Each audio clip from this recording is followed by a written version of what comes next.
Hello बच्चों, new RD competition classes में आप सभी का स्वागत है। तो आज हम हिंदी का प्रैक्टिस सेट नंबर 22 सॉल्व करेंगे। प्रैक्टिस सेट नंबर 22 सॉल्व करेंगे। जिस किसी ने बाकी के वीडियो नहीं देखे हैं तो उसका लिंक हमने डिस्क्रिप्शन बॉक्स में दे दिया, वहां से जाकर देख लो। पहला क्वेश्चन स्टार्ट करते हैं। पहला क्वेश्चन है, परीक्षा गुरु। परीक्षा गुरु उपन्यास के लेखक कौन है? पहला क्वेश्चन ये बनेगा कि जो परीक्षा गुरु है ये कौन सी विधा है? परीक्षा गुरु कौन सी विधा? तो ये उपन्यास है। क्या है? उपन्यास है। तो परीक्षा गुरु के लेखक कौन है? पूछ रहा लेखक कौन है, इसको किसने लिखा? ऑप्शन ए है लाला श्रीनिवास दास, बी ऑप्शन है अज्ञेय, सी ऑप्शन है धर्मवीर भारती, डी ऑप्शन है मोहन राकेश। परीक्षा गुरु के लेखक कौन है? तो लाला श्रीनिवास दास। कौन है? लाला श्रीनिवास दास, जो कि ऑप्शन नंबर 1 सही हो जाएगा। आगे इनकी रचना है शेखर एक जीवनी। शेखर एक जीवनी। अगर आपसे बच्चों पूछा जाए शेखर एक जीवनी किसकी रचना है, तो अज्ञेय की है। धर्मवीर भारती। सूरज का सातवां घोड़ा।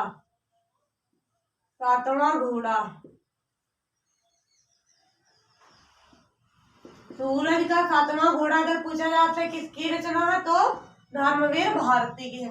मोहन राकेश की रचना है आषाढ़ का एक दिन। आषाढ़ का एक दिन। अगर आपसे पूछा जाए आषाढ़ का एक दिन किसकी रचना, तो मोहन राकेश। फिर से देख लेते हैं, परीक्षा गुरु उपन्यास के लेखक कौन है? तो लाला श्रीनिवास दास है। और पूछा जाए आपसे परीक्षा गुरु में कौन सी विधा? तो ये उपन्यास है।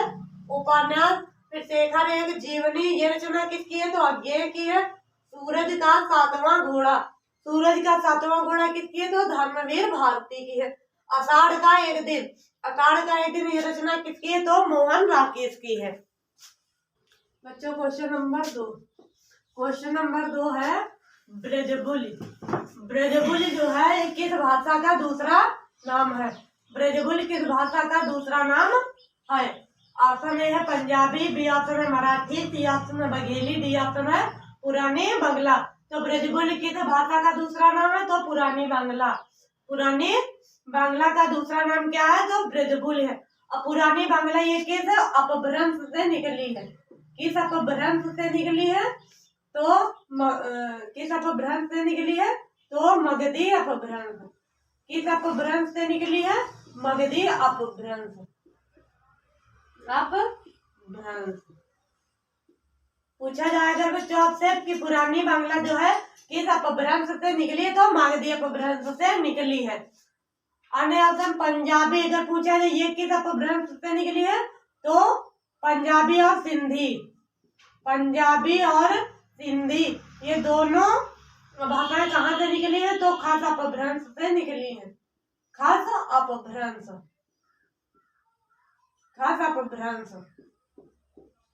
पंजाबी और सिंधी किस अपभ्रंश से निकली है? तो खास अपभ्रंश से निकली है। मराठी किस अपभ्रंश से निकली है? तो महाराष्ट्रीय अपभ्रंश। महाराष्ट्रीय अपभ्रंश से निकली है।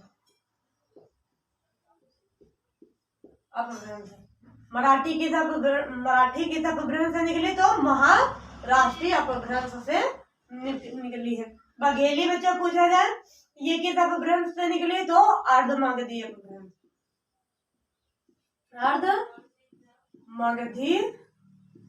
अर्धमगधी अपभ्रंश से निकली है। एक बार फिर से देख लेते हैं, ब्रजबुलि जो है किस भाषा का दूसरा नाम है? तो ये पुरानी बांग्ला का दूसरा नाम है। अगर आपसे पूछा जाए कि पंजाबी और सिंधी, पंजाबी प्लस सिंधी किस अपभ्रंश से निकली है? तो खास अपभ्रंश से निकली है। मराठी किस अपभ्रंश से निकली? तो महाराष्ट्रीय अपभ्रंश से निकली है। अगर पूछा जाए आपसे कि बघेली बघेली किस अपभ्रंश से निकली? तो अर्धमागधी अपभ्रंश से निकली है। बच्चों क्वेश्चन नंबर 3। क्वेश्चन नंबर 3 है अर्धसममात्रिक जाति का छंद है। अर्धसममात्रिक जाति का छंद है। ऑप्शन ए है रोला, बी ऑप्शन है दोहा, सी ऑप्शन है घनाक्षरी, डी ऑप्शन है कुंडलिया। तो अर्धसममात्रिक जाति का छंद कौन सा है? तो दोहा। दोहा कैसा छंद है? तो अर्धसममात्रिक। दोहा जैसे है प्लस सोरठा। सोरठा, दोहा और सोरठा अगर पूछा जाए ये किस जाति के छंद है? तो अर्धसम जाति के छंद है। रोला, अगर रोला से पूछा जाए तो ये सममात्रिक छंद है। सममात्रिक, सममात्रिक। अगर आपसे पूछा जाए रोला कैसा छंद है? तो सममात्रिक। और जैसे कि चौपाई, चौपाई, चौपाई कैसा छंद है? तो सममात्रिक छंद है। घनाक्षरी कैसा छंद है? तो यह वर्णिक छंद है। कैसा छंद है? वर्णिक छंद है। घनाक्षरी के जितने उदाहरण होते हैं उनमें वर्णों की गणना की जाती है। कुंडलिया कैसा शब्द है? तो यह विषम मात्रिक छंद है। विषम मात्रिक छंद, विषम मात्रिक छंद, विषम मात्रिक छंद है। एक बार फिर से देख लेते हैं अर्धसम मात्रिक जाति का छंद कौन सा है? तो दोहा है। ऑप्शन बी सही हो जाएगा। दोहा और सोरठा ये दोनों कैसे हैं? तो अर्धसम मात्रिक छंद है। रोला अगर आपसे पूछा जाए रोला और चौपाई किस प्रकार के छंद है? तो सममात्रिक छंद है। घनाक्षरी कैसा शब्द है? कैसा छंद है? तो वर्णिक छंद है। घनाक्षरी के जितने भी उदाहरण है उनमें वर्णों की गिनती की जाती है। कुंडलिया आपसे पूछा जाए कुंडलिया और छप्पय, कुंडलिया और छप्पय, कुंडलिया और छप्पय कैसे कैसे छंद है? तो विषम मात्रिक छंद है। कुंडलिया और छप्पय विषम मात्रिक छंद है। बच्चों क्वेश्चन नंबर 4। क्वेश्चन नंबर 4 है सखिन सहित हरसी अतिरानी सूखत धान पराजन पानी। इस पंक्ति में अलंकार कौन सा है? सखिन सहित हरसी अतिरानी सूखत धान पराजन पानी, इसमें अलंकार पूछा जा रहा है। ए ऑप्शन है विभावना, बी ऑप्शन है उत्प्रेक्षा, सी ऑप्शन है उपमा और डी ऑप्शन है अतिशयोक्ति। तो विभावना की परिभाषा क्या होती है बच्चों? पहले विभावना की परिभाषा, जहां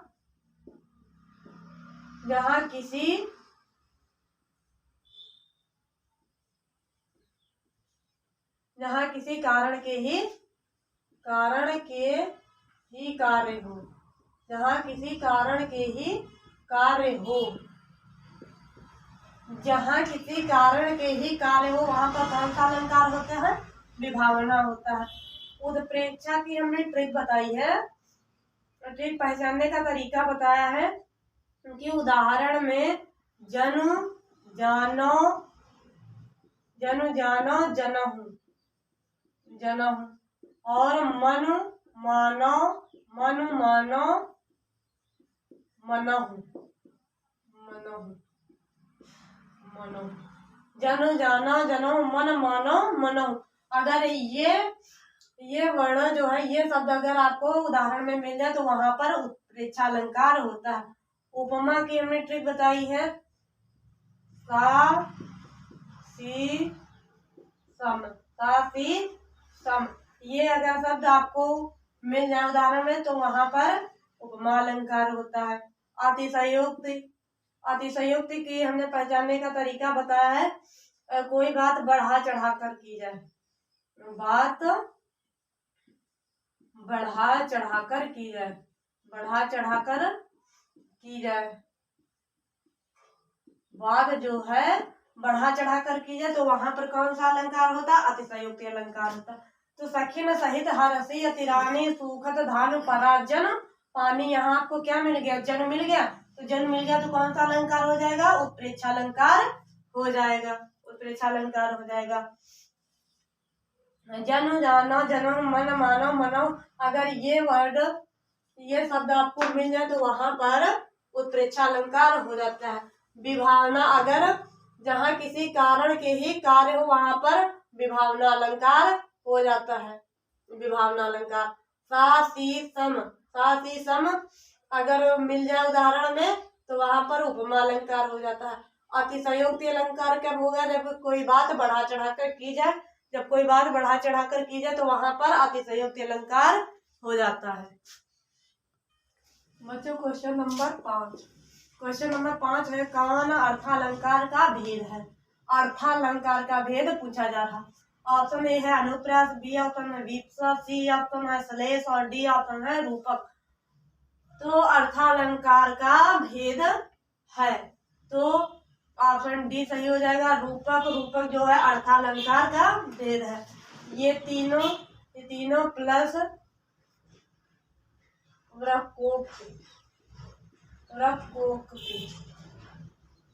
वक्रोक्ति है और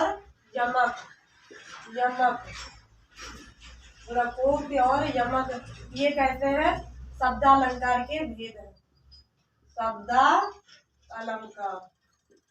शब्दालंकार के भेद है। शब्दालंकार अर्थालंकार का भेद नहीं है तो रूपक जो है ये अर्थालंकार का भेद है तो ये रूपक जो है ये अर्थालंकार है। अनुप्रास, विप्रास, श्लेष, वक्रोक्ति और यमक ये कैसे हैं? तो शब्दालंकार के भेद। शब्दालंकार के 5 भेद होते हैं जो कि है अनुप्रास, विप्रास, श्लेष, वक्रोक्ति और यमक। ये शब्दालंकार के भेद है। बच्चों क्वेश्चन नंबर 6 है रस के कितने अंग होते हैं? रस के कितने अंग होते हैं? ऑप्शन ए है 4, बी ऑप्शन है 6, सी ऑप्शन है 5, डी ऑप्शन है 7। तो रस के कितने अंग होते हैं? तो 4 अंग होते हैं। रस के कितने अंग होते हैं? 4 होते हैं अंग। रस के अंग कितने होते हैं? 4 होते हैं। नंबर 1 हो जाएगा स्थाई भाव। नंबर 1 हो जाएगा स्थाई भाव। नंबर 2 हो जाएगा अनुभाव। नंबर 3 हो जाएगा संचारी भाव।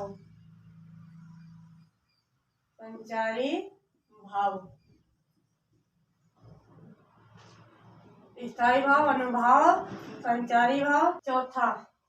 चौथा है विभाव। चौथा कौन सा है? विभाव। रस के कितने अंग होते हैं? तो 4 अंग होते हैं। नंबर 1 स्थाई भाव, नंबर 2 अनुभाव, नंबर 3 संचारी भाव, नंबर 4 विभाव। तो रस के कितने अंग होते हैं? 4। बच्चों क्वेश्चन नंबर 7 है गोद लिया हुआ पुत्र एक शब्द होगा।